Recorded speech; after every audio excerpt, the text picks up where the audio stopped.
തെരുവിലെ ചോര കണ്ടേ ഞാനും എഴുതട്ടൊരു കണ്ണീർ കാവ്യം.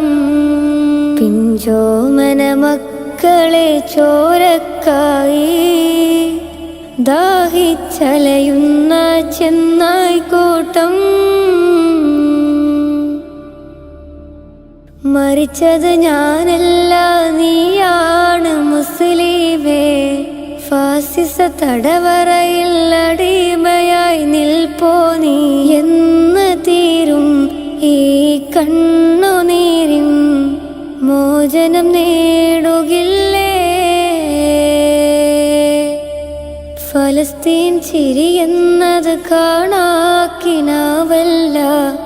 അറബിപ്പൻ വിളയുന്ന കാലം വരുന്നുണ്ട് തഖ്വ കൊണ്ട്.